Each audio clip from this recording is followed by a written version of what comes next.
World news headquarter. अस्सलाम वालेकुम। World news headquarters में खुश आमदीद। मैं हूँ राफी मिर्जा और मैं हूँ अफशीन कुरैशी। हेडलाइंस आपने जानी, बुलेटिन की टॉप स्टोरीज में आज शामिल करेंगे। IMF की नई शर्त क्या? ज़िमनी इलेक्शन कौन जीतेगा? एंकर इमरान रियाज की पेशियां।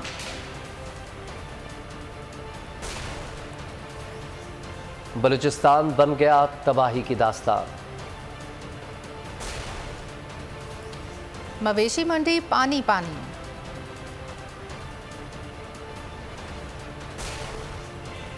और शाहीनों का नया बसेरा कहाँ? बुलेटिन का आगाज करेंगे और सबसे पहले बात करेंगे, IMF ने पाकिस्तान के लिए एक और कड़ी शर्त रख दी है। पाकिस्तान को चीन से कर्जा लेने से रोक दिया है। कर्जे का हुसूल IMF की मंजूरी के बगैर मुमकिन नहीं होगा। IMF ने बजट में हुकूमती इक़दामात को भी नाकाफ़ी करार दे दिया है। IMF का कहना है कि चीनी IPPs को बिजली बनाने की भी ज़्यादा कीमत अदा की जा रही है। पाकिस्तान बिजली की कीमतों पर चीनी कंपनी से मुआहिदों पर नज़रसानी करे। मुआशी माहिरीन का कहना है कि IMF इक़दाम मानना और इनकार करना दोनों पाकिस्तानी मईशत के लिए नुकसानदेह होंगे। आपको अहम खबर से आगाह कर रहे, IMF ने पाकिस्तान के लिए एक और कड़ी शर्त रख दी है। पाकिस्तान को चीन से कर्जा लेने से रोक, कर्जे के हुसूल IMF की मंजूरी के बगैर मुमकिन नहीं होगा। IMF ने बजट में हुकूमती इक़दामात को भी नाकाफ़ी करार दे दिया। IMF का कहना है कि चीनी IPPs को बिजली बनाने की भी ज़्यादा कीमत अदा की जा रही है। पाकिस्तान बिजली की कीमतों पर चीनी कंपनी से मुआहिदों पर नज़रसानी करे, जबकि मुआशी माहिरीन ने बताया है कि IMF इक़दाम मानना और इनकार दोनों पाकिस्तानी मईशत के लिए नुकसानदेह होंगे।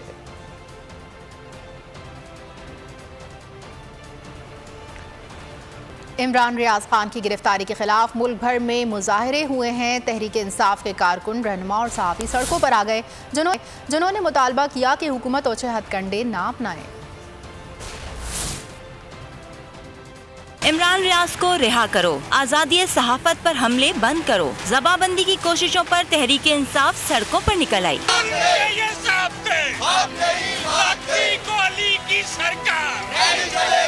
कराची, लाहौर, इस्लामाबाद, हैदराबाद, फैसलाबाद, पेशावर समेत कई छोटे बड़े शहरों में तहरीक इंसाफ के कारकुनों और सहाफ़ियों ने मुजाहिरे किए। PTI रहनुमाओं का कहना था कि ये हुकूमत आज़ादी इजहार पर पाबंदी लगा रही है। मुल्क में जमहूरी इक़दार को पामाल किया जा रहा है। अगर आप सहाफ़ी के साथ ऐसा करेंगे तो मैं ये समझता हूँ कि इस माशरे के अंदर जिंदगी नापैद हो गई है। हक की बात करने वाले एक सच्चे मुसलमान, एक सच्चे पाकिस्तानी को गिरफ्तार किया है।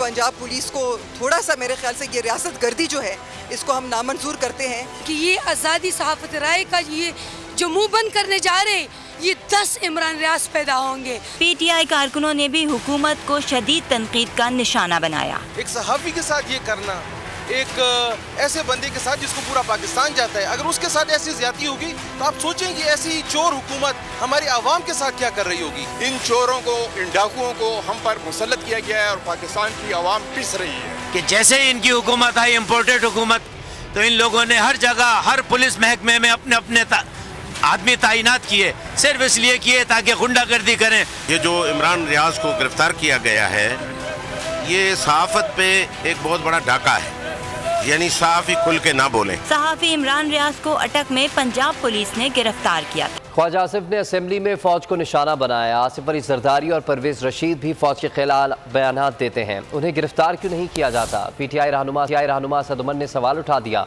इस्लामाबाद में मुजाहिरे से खिताब करते हुए कहा कि अभी भी वक्त है, हुकूमत होश के नाखुन ले, वरना हालात संभाले नहीं जाएंगे। मुराद सईद बोले कि इमरान रियाज को गिरफ्तार नहीं, अगवा किया गया। मुजाहिरे से खिताब में कहा कि सवालात के जवाब तो देने पड़ेंगे। तो ख्वाजा आसिफ जो कौमी असेंबली में खड़ा होकर कहता है कि पाकिस्तान की फौज ने पाकिस्तान की आवाम की हड्डियों से गोश्त नोच लिया है। आप शुरू करना चाहते हैं कार्रवाई तो परवेज रशीद से शुरू करें, आसिफ अली जरदारी से जो धमकी देता है फौज को। अभी भी वक्त है, होश के नाखुन लें। ये जिस रास्ते पे आप निकल गए हैं, इससे मुल्क को जिस किस्म के खतरात पैदा हो रहे हैं ये आपसे फिर संभाले नहीं जाएंगे। इमरान रियाज खान को इस्लामाबाद टूर प्लाजे से अगवा किया गया और हलीम आदिल शेख को जो सिंध के अपोजिशन लीडर है उसको पंजाब में अगवा किया गया, पंजाब से अगवा किया गया। समी इब्राहिम साहब के ऊपर जाली FIR दर्ज किए गए। हमारे सामने यहाँ पे बोल के एंकर्स हमारे दोस्त खड़े हैं, उनके ऊपर FIR और उनको धमकिया। इन सब का जुर्म क्या था कि इन्होंने पाकिस्तानियों के ऊपर की बात की, पाकिस्तान के आईन और कानून की बात की। पाकिस्तान में चोरों और डाकुओं को पाकिस्तानियों के ऊपर मुसल्लत किया गया कि लोग क्या सवाल पूछ रहे हैं, किस किस का मुंह बंद करोगे, किस किस को आप गिरफ्तार करोगे, किस किस को हथकड़ी लगाओगे। सच को आंच नहीं। लाहौर हाईकोर्ट ने हलीम आदिल शेख की गिरफ्तारी गैर कानूनी करार दे दी। अपोजिशन लीडर्स इन असेंबली की 18 जुलाई तक हिफाजती जमानत भी मंजूर कर ली गई। फौरी रिहा करने का हुक्म दिया। फैसले में कहा गया है कि हलीम आदिल शेख की गिरफ्तारी की बात अदालत में कोई दस्तावेज पेश नहीं की गई।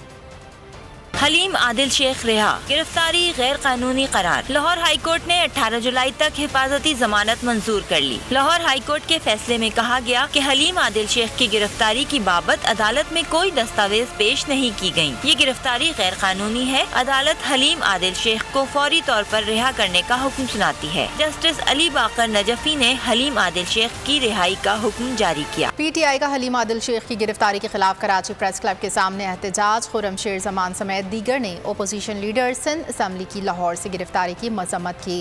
कारकुनों ने इम्पोर्टेड हुकूमत नामंजूर के नारे लगा दिए। हलीम आदिल शेख की गिरफ्तारी के खिलाफ बुलंद की आवाज। कराची प्रेस क्लब के सामने PTI का एहतजाज। खुर्रमशेर जमान, बिलाल गफ्फार, जमाल सिद्दीकी, फहीम खान, आफ्ताब सिद्दीकी, फिरदौस शमीम नकवी समेत दीगर रहनुमाओं ने शिरकत की। ओपोजिशन लीडर सिंध असेंबली की लाहौर से गिरफ्तारी की मजम्मत की। कारकुनों ने इम्पोर्टेड हुकूमत के खिलाफ नारे लगाए। खुर्रमशेर जमान ने कहा कि आज सब लोटे गायब हैं। मुराद अली शाह किसी गलत फहमी में न रहें कि PTI इनसे डर जाएगी। मुजाहिरीन का कहना था कि हम सब इमरान खान के सिपाही हैं। हलीम आदिल शेख इम्पोर्टेड हुकूमत के काले करतूत सबके सामने लाता रहा है और लाता रहेगा। और यहाँ आपको बताएं कि पंजाब असेंबली में तहरीक इंसाफ के 5 नंबर बढ़ गए। इलेक्शन कमीशन ने पंजाब असेंबली में तहरीक इंसाफ की 5 मखसूस नशिस्तों का नोटिफिकेशन जारी कर दिया है। PTI के 2 अक़लियती और 3 ख़वातीन मेंबरान को नोटिफाई किया गया है। अक़लियती नशिस्तों पर हबकोक रफ़ीक बाबू और सैम्यूल याकूब पंजाब असेंबली के मेंबर बन गए, जबकि ख़वातीन नशिस्तों पर बतूल जैन, सायरा रज़ा और फौजिया अब्बास रुकन बन गई हैं।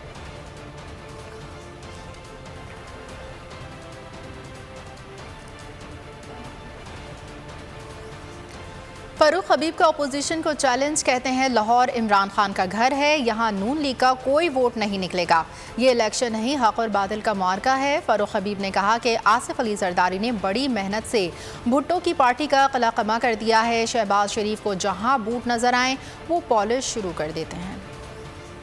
इलेक्शन नहीं है, ये अब एक जंग बन चुकी है। हक और बातिल का जो है वो मार्का बन चुका है। ये 8 की 8 प्रेस कॉन्फ्रेंसें इमरान खान के ऊपर थी। यानी कि लोगों, आपकी जुर्रत से, आपकी बहादुरी से, आपकी दलेरी से ये इम्पोर्टेड हुकूमत, ये नलाइके आजम शहबाज शरीफ इतना खौफजदा हो गया है, इनको सोते जागते इमरान खान के अलावा किसी का नाम याद नहीं आता। और इमरान खान तो आम आदमी के लिए इक़्तिदार में आया था, कोई इक़्तिदार में जायदादें बनाने थोड़ी आया था। सारी पॉलिश पता चला है कि वजीर आजम हाउस के अंदर पहुंच गई। सारी पॉलिश जो है वो शहबाज शरीफ ने शॉर्टेज कर दी है। जहां शहबाज शरीफ को बूट नजर आते हैं वो पॉलिश करने शुरू कर देता है। बूट वलैती हो चाहे बूट देसी हो, दोनों उसके पसंदीदा बूट है, उनको पॉलिश करना शुरू कर देता है। क्यों बिलावल वजीर खारजा अपने हम मनसब रसिया के वजीर खारजा को टेलीफोन क्यों नहीं करता? नून लीग ने ज़िमनी इलेक्शन जीतने के लिए 100 यूनिट बिजली का खेल खेला। प्रोग्राम ऐसे नहीं चलेगा में गुफ्तगू करते हुए फयाज हसन चौहान ने कहा कि 17 जुलाई को इलेक्शन गुजरेगा तो ये कहेंगे कि IMF नहीं मान रहा। IMF ने इनको तिगनी का नाच नचाया हुआ है। अगर अगले महीने 100 यूनिट या उससे कम वालों के घर बिजली का बिल आया तो फिर पूरी पाकिस्तानी पंजाब की आवाम छितर लेके इसका जनाब इस्तकबाल करेगी हमजा शहबाज का। 17 जुलाई के 20 ज़िमनी इलेक्शन जीतने के लिए ये हमजा शहबाज का इलेक्शन स्टंट है। इलेक्शन गुजरेगा 17 जुलाई का। ये कह जो जी IMF नहीं मानी जी, मामलात नहीं हुए जी, वो इनके ऊपर एतबार करने को तैयार नहीं है। तो जनाब अगस्त के मिड तक तो उनका कोई मूड नहीं है इनको $90 देने का। जब तक वो नहीं देंगे, ना सऊदिया ने देना है, ना UAE ने देना है, ना तुर्की ने देना है, ना किसी दूसरे तीसरे मुल्क ने देना है। इमरान रियाज को गिरफ्तार किया, अयाज मीर साहब को मारा पीटा, कई साथियों के ऊपर पर्चे हैं। मुखालफिन के ऊपर FIRs हैं, हलीम आदिल शेख को गिरफ्तार आधी रात को किया जाता है, हमारे ज़िमनी इलेक्शंस के अंदर जुल्म, जबर और धांधली के और धोस की रवायात कायम की जाती है। ये सारी चीजें बता रही हैं कि ये इम्पोर्टेड हुकूमत और ये आले शरीफ और आले ज़रदारी इस मुल्क से अपने साथ जो कुछ भी इनके साथ हुआ है उसका बदला ले रहे हैं। आलमी कसाद बाजारी के खदशात। इंटरनेशनल मार्केट में तेल की कीमत $100 फी बैरल से भी कम हो गई, लेकिन पाकिस्तान में रुपया मुसलसल गिरावट का शिकार है। डॉलर 209 रुपए का हो गया। सोने की कीमत में भी 100 रुपए का इजाफा हुआ। फी तोला सोना 1,43,000 रुपए पर पहुंच गया। पाकिस्तान स्टॉक एक्सचेंज में कारोबारी हफ्ते के तीसरे रोज मिला जुला रुझान रहा। मार्केट 57 पॉइंट्स के इजाफे से 41,159 पॉइंट्स पर बंद हुई।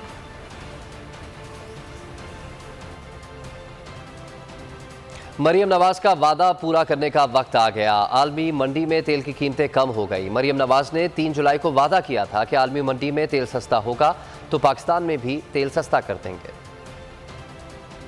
शहबाज शरीफ साहब ने ये वादा किया है कि अगर बैनुल अक़वामी मार्केट्स में $1 भी ऑयल की, डीजल की प्राइस नीचे गई तो शहबाज शरीफ कहते हैं कि मैं उसी दिन अपने आवाम को रिलीफ दूंगा। आलमी मार्केट में पेट्रोलियम असनाद की कीमतों में $6.5 फी बैरल कमी। मरियम के पापा वादा निभाओ, मरियम के चाचू रेट गिराओ। 3 जुलाई को मुस्लिम लीग की नायब सदर मरियम नवाज ने जोश खिताबत में अवाम को सब्ज बाग तो दिखा दिया। बैनुल अक़वामी मार्केट्स में $1 भी ऑयल की, डीजल की प्राइस नीचे गई तो शहबाज शरीफ कहते हैं कि मैं उसी दिन अपने आवाम को रिलीफ दूंगा इंशाअल्लाह ताला।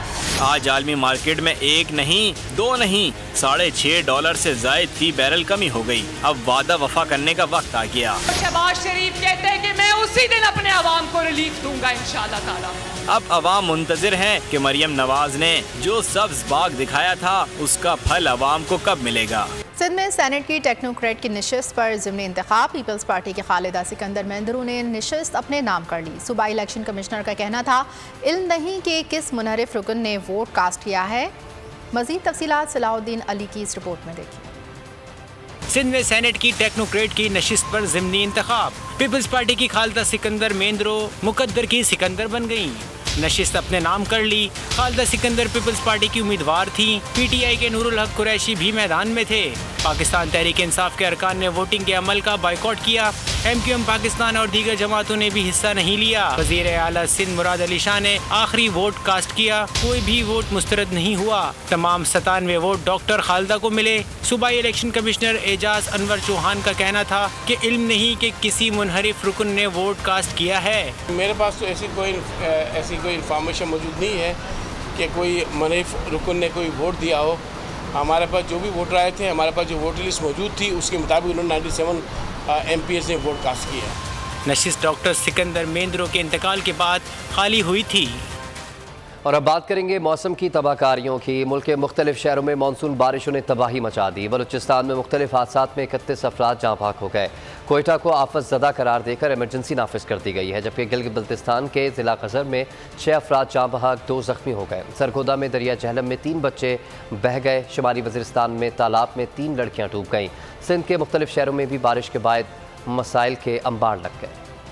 बिफरी लहरों ने लिखी तबाही की दास्तान। मुसलसल बरसात से पानी पानी हुआ बलोचिस्तान। सूबे में बरसाती रेला सब कुछ बहा कर ले गया। कई बस्तियां सफाई हस्ती से मिट गईं। छतें दीवारें गिरने, पानी में बहने और डूब जाने के वाकयात। मुताद्दिद अफराद जाँ बहक, दर्जनों जख्मी हो गए। कोयटा को आफतज़दा करार देकर इमरजेंसी नाफिज कर दी गई। गिलगित बल्तिस्तान के मुख्तलिफ इलाकों में सैलाबी सूरत हाल। जिला गजर के इलाके शेर किला में 2 बच्चे 4 खवातीन जान से गए, 2 अफराद जख्मी हुए।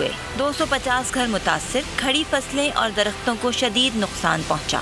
शहर बाबूसर और गिलगित इस्कर्दू रोड भी लैंडस्लाइडिंग से बंद। जिला इंतजामिया ने लोगों को महफूज मकामात पर मुंतकिल होने की हिदायत दी हैं।